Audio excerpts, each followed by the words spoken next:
You know, a lot of people don't know this, but we've all got weapons on us 24/7. I've got a weapon, you got a weapon. Every human being comes built stock standard with this particular weapon. Now, I'm not talking about these weapons. Not everybody possesses these, but the weapon I am speaking about is possessed by all.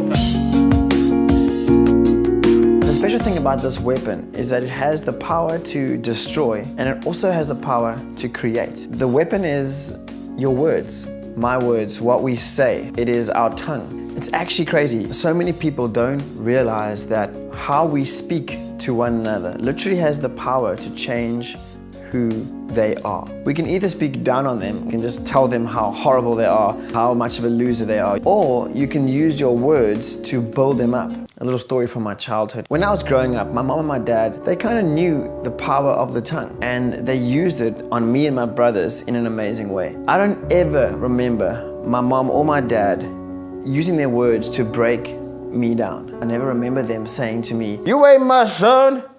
I tell you, you ain't my son.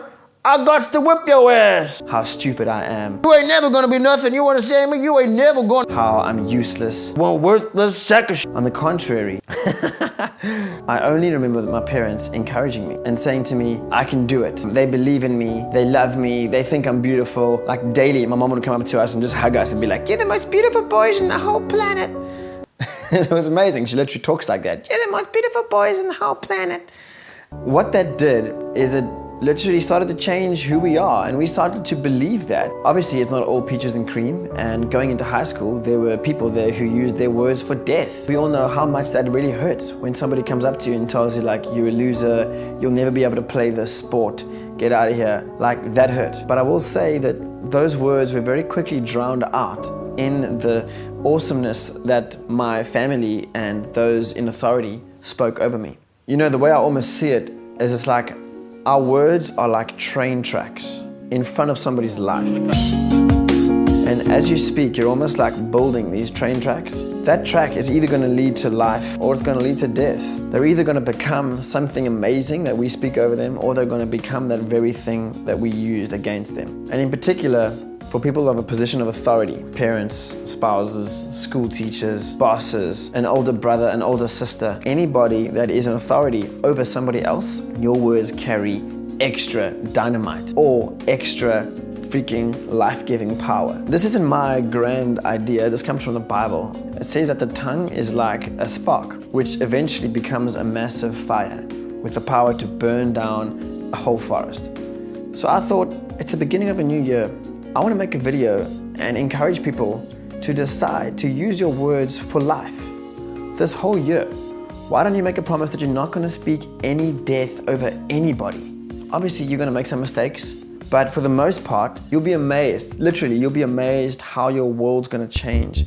So a few tips. Number one, you can find something good about anybody. Now, I know what you're thinking. You're like, "Dude, Fyvie, you don't know what my boss is like." Literally, I literally work with Lucifer, like full on. Like Lucifer's actually in my office, walking around like a little pitchfork. I mean, okay, if you really do work with Lucifer, that's going to be a little bit complicated.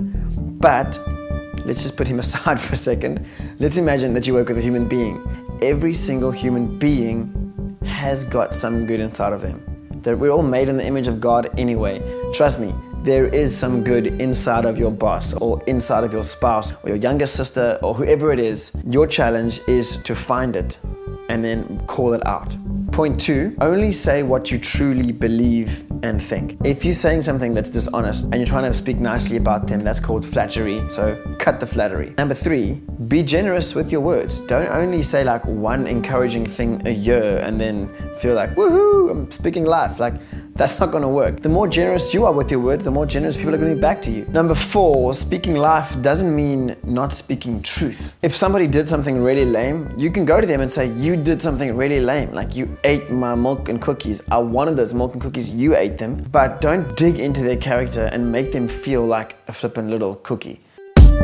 So that's it. Why don't you start right now? At the end of this video, think of somebody that you love and pick up your phone and send them an encouraging voice note. Tell them how much they mean to you. Say, "Dude, thank you for everything you've ever done. I appreciate it." And then list some of the cool things they've done. Or turn to your colleague, and your colleague that you really secretly hate, and just think about one nice thing to say about them and then say it.